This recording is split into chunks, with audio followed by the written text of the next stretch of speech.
Good evening, everyone. This is Melissa Thomas of Florida National News coming to you with the evening news rundown for your Monday, September 21st, 2020. Thank you guys, as always, for tuning in. And as always, we'd like to extend an invitation to any entrepreneurs, business owners that are looking to advertise. Florida National News has 5 different shows to choose from and a couple of great websites. So if you're interested, just shoot us an email at ads@floridanationalnews.com to get started. And as usual, we like to begin our program with the latest COVID-19 reports globally, here in the United States, and in the state of Florida. So, globally, according to the World Health Organization, they're reporting over 30.9 million confirmed cases and over 959,000 confirmed deaths.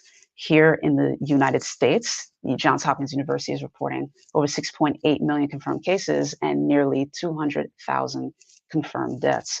Here in the state of Florida, the Department of Health is reporting over 685,000 confirmed cases and over 13,400 confirmed deaths.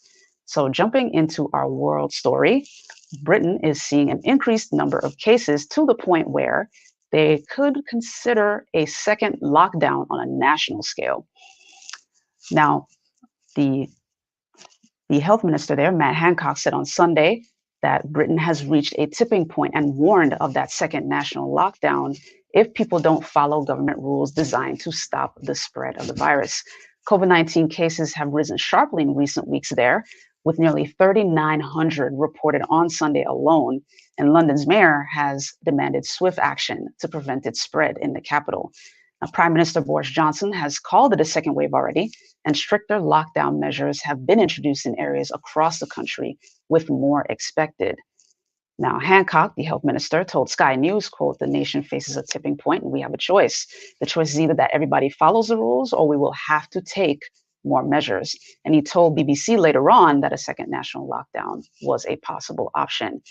Prime Minister Johnson announced fines of up to £10,000 or 12,900 US on Saturday for people in England who break the new rules requiring them to self-isolate if they've been in contact with anyone who has contracted COVID-19. Now, in addition to the tighter rules on social gatherings across the country, several cities and regions in Britain have had local lockdowns imposed. And you guys have heard us report that for you. They have limited even more strictly when, where, and how many people can meet up socially. So we'll continue to keep you guys posted. Hancock was asked on Times Radio about the possibility of Londoners specifically being told to work from home later this week. And he said, well, I wouldn't rule it out. So jumping here to the United States, in an interesting kind of slightly switch here. In the US, the Health and Human Services Czar, Gerard, is saying that actually our cases have been decreasing despite the fact that we're now nearing the 200,000 mark in terms of COVID-19 deaths. So a little bit of an update for you guys where that's concerned. He said on Sunday morning that the US has been making progress on many fronts. He said, quote, "From the peaks in early July and late July, the number of cases are down by 41%. He said the number of people in an ICU are down 62%. The number of deaths are down almost 30%. But we have to stay strong and do the things that could decrease the spread." He said, "We do have a formula to reduce the deaths and reduce the cases, but we all have to be disciplined and diligent to make sure we obey that every single day." So he was stating in recent interviews that there are new treatments that if you do get ill, you're much more likely to have a great outcome. However, he did highlight that right now, prevention is certainly the most important step, which is wearing a mask, avoiding crowds, especially indoor spaces. So he was mentioning, he wanted to clarify a few things too. He said, there's a bit of a misunderstanding. He said, quote, "I think everybody is right, but they're talking about different aspects." In front of the Senate, CDC Director Robert Redfield and I both said that a vaccine that would be widely available in hundreds of millions of doses would not likely happen until mid-2021. President Trump said that some predictions, according to manufacturing, if things go as planned, could have as many as 100 million doses by the end of this year. That is correct, end quote. So he wanted to make sure to clarify that. He explained that if the country can provide even a few million doses by the end of this year and vaccinate even a small percentage of the population, quote, "we can get 80 or 90% of the benefit." He specifically highlighted next steps like vaccinating workers in nursing homes, teachers, and those with pre-existing conditions, which he said would, quote, have an enormous impact on mortalities.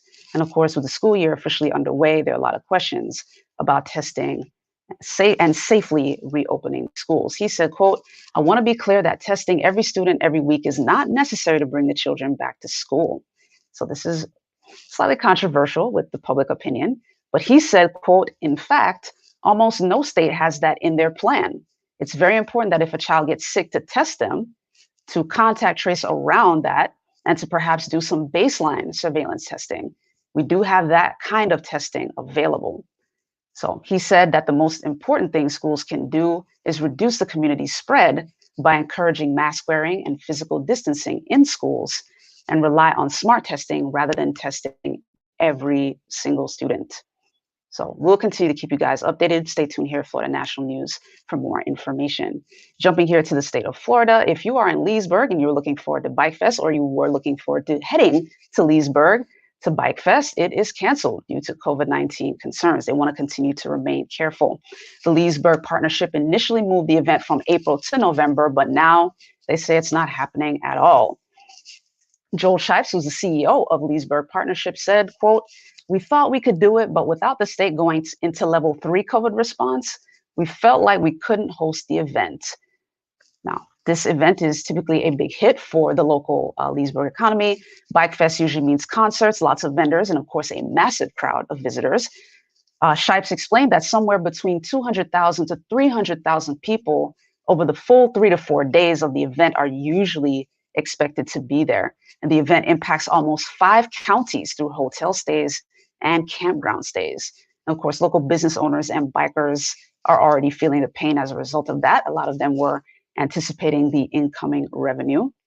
Now, a biker and business owner in Leesburg, John Sokol, said, quote, all the bikers come together in the community. We come down here and we meet. For our bottom line, it's a major part of our bottom line. And to lose it, like I said earlier, on top of COVID, it has been a very hard year. So now the community hopes the riders will return in the spring. So as of right now, it has been rescheduled to April of 2021. All right, guys. So we're going to take a quick commercial break and we'll be right back with some more stories for you. Stay tuned. At Duke Energy, we deliver electricity and so much more, like free home energy assessments, rebates for energy-saving improvements, payment options to help you better manage your budget, and even bill credits for helping the community use less energy. So no matter what you're doing, we can help you make better energy choices every day. It's just another way we bring power to your life. How much can you save? All right, guys, welcome back to the Evening News Rundown. And in our next U.S. story, President Trump has already promised to fill the seat that is now left open due to the unfortunate passing of Justice Ruth Bader Ginsburg, that he will appoint a woman to that seat. He made that promise during a campaign rally on Saturday in North Carolina. And supporters in Fayetteville chanted, quote, fill that seat.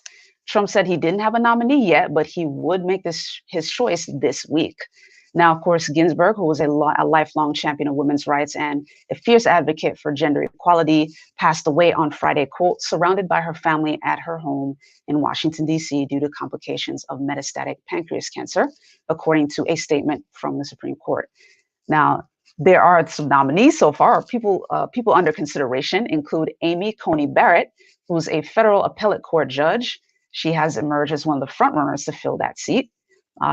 Barrett, who's 48, she was on the shortlist back in 2018. However, at that time, Brett Kavanaugh won that appointment, and he is now on the Supreme Court. Now, another nominee or person that's on the short list is also 38-year-old North Carolina native Allison Rushing, who is currently serving as a judge on the U.S. Court of Appeals for the Fourth Circuit based in Virginia. Another woman who is reported to be under consideration is Barbara Lagoa, a 52-year-old from Florida who is currently a judge on the U.S. Court of Appeals for the 11th Circuit based in Georgia. The other person that is considered is a man, though, Amul Tapar, who is 51, who sits on the U.S. Court of Appeals for the 6th Circuit based in Cincinnati and is reportedly a favorite of Senate Majority Leader Mitch McConnell. So who will get the seat? We'll find out. The plot thickens. We'll continue to keep you updated. Now, we've got some important news coming out of the state of Florida. Earlier today, Governor Ron DeSantis had a press conference in Polk County, and he announced important legislation that relates to looting and rioting and the protection of law enforcement. This is called the Combating Violence, Disorder, and Looting and Law Enforcement Protection Act. Now, this is some very strict rules here, so I wanted to give you guys an update on it.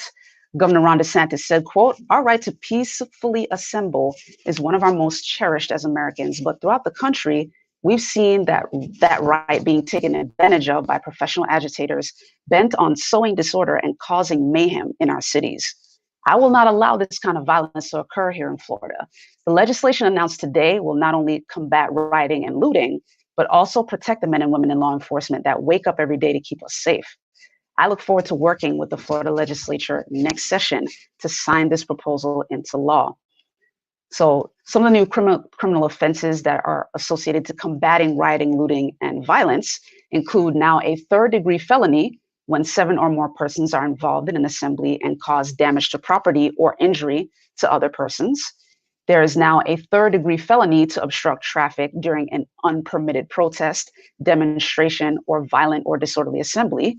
And the driver is now not liable for injury or death caused if fleeing for safety from a mob. There is now a second-degree felony to destroy public property during a violent or disorderly assembly, a first-degree misdemeanor for a participant in a violent or disorderly assembly to harass or intimidate a person at a public accommodation, such as a restaurant. And the list goes on. It's a very extensive bit of legislation. There's a RICO liability. The RICO liability now attaches to anyone who organizes or funds a violent or disorderly assembly. And there are also increased penalties. So there will be an increased penalty for striking a law enforcement officer, including with a projectile, during a violent or disorderly assembly, which is 6 months, a 6-month mandatory minimum jail sentence. There's an enhancement for offenses. There's an offense or sentence enhancement for either throwing an object during a violent or disorderly assembly that strikes a civilian or law enforcement officer, assault or battery of a law enforcement officer during a violent or disorderly assembly, or the participation, or I should say, and participation in a violent or orderly assembly by an individual from another state. So if you come to Florida from someplace else and participate in a violent or disorderly assembly, you will get collared as well. Now, in this legislation, there's also citizen and taxpayer protection measures. Now, there is a prohibition on state grants or aid to any local government that slashes the budget for law enforcement services. So any law enforcement services or governing bodies that are looking to, quote, defund the police, there is a prohibition on any state grants or any local government aid for that body. In terms of victim compensation, the sovereign immunity is waived now, which will allow a victim of a crime related to a violent or disorderly assembly to be able to sue the local government for damages where the local government is, quote, grossly negligent in protecting persons and property. So if someone is injured during a disorderly assembly or a riot or something like that, they do have the right now to sue the local government and will be able to do that. There's no immunity for that government for that. And also in terms of government employment of benefits for anyone who participates in an unpermitted or disorderly or violent assembly, it terminates state benefits and makes anyone ineligible for employment by state or local government if they're convicted of participating in a violent or disorderly assembly. And as it relates to bail, there will be no bail or bond until the first appearance in court if charged with a crime related to participating in a violent or disorderly assembly. And there's a rebuttable presumption against bond or bail after that first court appearance.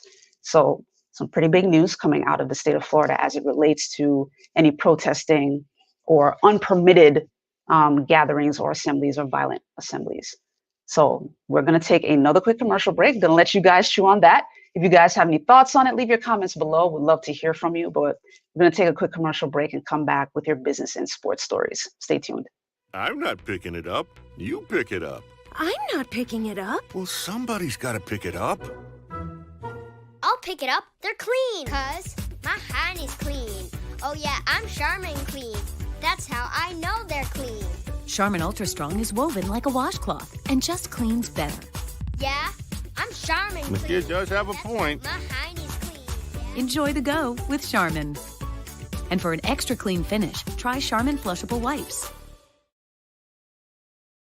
All right, guys, welcome back to the news rundown. In our business story, a quick update. The TikTok Oracle deal has been approved by President Trump.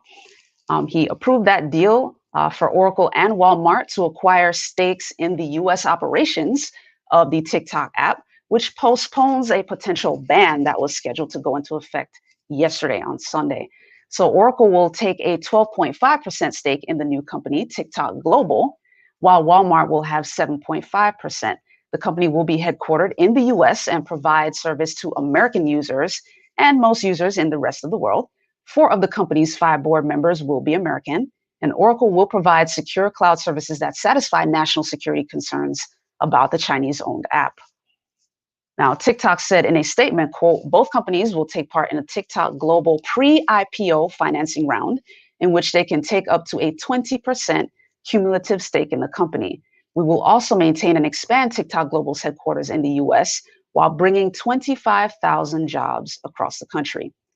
Now, Oracle and Walmart confirmed the deal in separate statements. Walmart's statement said that the initial public offering of TikTok Global would take place, quote, in less than 12 months, and that the company will be listed on a US exchange. The partners have also pledged to develop an online educational initiative. The deal, which still requires the approval of the Chinese government, came just hours before the ban on the new downloads of TikTok was set to take place. Now, Commerce Secretary Wilbur Ross said on Saturday that the ban would be pushed out to September 27th at 11:59 p.m. Now, 2 lawsuits had been filed over Trump's executive orders. On August 24th, TikTok and ByteDance had sued President Trump and Secretary Ross, alleging the administration had violated the due process clause of the Fifth Amendment because the company wasn't given a chance to be heard. The lawsuit also alleges that the president acted beyond his legal authority because his administration hasn't proved that TikTok poses a national security threat. The president's order furthers Trump's, quote, campaign of anti-China rhetoric in the run-up to the U.S. election. This is according to the lawsuit. It's unclear what will happen with the lawsuit now that the deal has been approved. The White House didn't immediately respond with a request for comment, but TikTok, as you likely know, is a huge platform and had grown to 689 million monthly active users globally as of July and was available in more than 200 countries. So now jumping into our sports story, a bit of unfortunate news is, college football was starting to really ramp up and get underway, but FSU head coach, he has tested positive for COVID-19. So that's a bit of unfortunate news because when it comes to anything like that, that usually means things have to go on pause. But yeah, Florida State coach Mike Norvell, he announced that he has tested positive for COVID-19 and is isolating, leaving deputy head coach Chris Thompson as interim coach while Norvell is away. In a statement, Norvell said he tested positive during the team's most recent round of testing on Friday. And on the plus side, he is feeling fine. His wife and daughter were tested on Saturday and received negative results, but they're also quarantining. Now, with Norvell in isolation, Thompson will handle in-person and head coaching duties until Norvell is able to return. Now, Florida State is off this week and travels to play rival Miami next Saturday. Norvell will not travel to Miami, of course, because he's in quarantine. And Florida State said that the game does remain as scheduled. So we'll continue to keep you guys updated. Norvell said, quote, my result was surprising to me, but we have prepared for a potential positive result among anyone in our program, and we will put that plan in place while I am away. I will remain involved remotely as much as possible to help our team continue to prepare. I'm grateful to the administration, players, and staff for their commitment to the protocols we have in place, which have helped us limit contact with others and allowed us to continue moving forward. Now, Thompson, who's the interim coach, has 24 years of collegiate coaching experience, and he was the head coach at Abilene Christian from 2005 to 2011. So he's bringing some good experience. He has spent the past 3 years coaching the offensive line at TCU. Now, the ACC requires testing a minimum of 3 times a week. The CDC guidelines state that anyone with COVID-19 must isolate for at least 10 days and until at least 24 hours have passed since recovery to stay safe and prevent the spread. Now, Norvell must receive medical clearance before being allowed to return, though coaches and staff are not subject to the battery of heart tests that are required of players that are set to return. So we'll continue to keep you updated. You know, obviously, college football is important to some of us. You guys will likely hear a little more detail from Casey when she returns with the FNN Sports Take on Tuesday. But in the meantime, we're going to take one final commercial break, guys, and come back and wrap up with the entertainment story. Stay tuned. There's more than one way to enjoy a Moreno Bakery custom cake. You could smash it, swipe it, love it, cut it, devour it. Moreno Bakery, for every slice of life. All right, guys, we're wrapping up here with the entertainment story. As you guys likely tuned into the virtual Emmy Awards. And the beautiful thing about this year's Emmy Awards, they showed a lot of love and paid tribute to frontline workers and first responders during the pandemic. So, you know, much respect and love to those participating in the Emmy Awards, and of course, to the frontline workers and first responders who have put their lives on the line. They put their lives on the line every day anyway, but particularly during the COVID-19 pandemic. Now, essential workers, they took that spotlight during the Emmy Awards. Segments featured first responders to the COVID-19 virus and essential workers presenting awards during the all-virtual ceremony, of course. Marceline, who's a history teacher, handed out the award for Outstanding Performing Actor. The award for Outstanding Supported Actress in a Limited Series or Movie was presented by Jacinda Duran, who is the owner of Jacinda Lady Truckin'. Of course, that's the essential worker. UPS worker Tim Lloyd also presented an award during the ceremony for Outstanding Performance by a Comedy Actress. A trio of doctors, siblings Dr. Kevin and Karen Tsai, and Dr. Katie Duke, reminded viewers to continue wearing their masks for the safety of others. And of course, the Emmy Awards did go virtual this year due to the pandemic, with recipients receiving awards and giving acceptance speeches in their homes during a video call. Welcome to the new normal. Sort of. Anyway, that does it for us here at the Evening News Rundown, guys. Thank you, as always, for tuning in. If you haven't yet, be sure to like, share, subscribe, follow, all that fun stuff. You'll find us at Florida National News on Facebook, YouTube, and Instagram. So be sure to click on those buttons in all those particular places. And on YouTube, not only click the subscribe button, but be sure to click the little bell icon to receive the notifications for all of our shows. That way you don't miss a beat. And as a reminder, for anyone who is interested in advertising, be sure to shoot us an ad at ads at Florida. Be sure to shoot us an email, at ads@floridanationalnews.com to find out more so we can get started with you. But in the meantime, guys, as always, we at Florida National News like to exhort you to continue to remain careful, stay safe, and keep in touch with your loved ones. We still have a lot that we are juggling between the COVID-19 pandemic. We're still not out of the woods yet in terms of hurricane season, so continue to stay safe if you're here in the state of Florida. And we still have a lot of stuff going on the West Coast as well. So guys, be sure to take care. I will see you again tomorrow.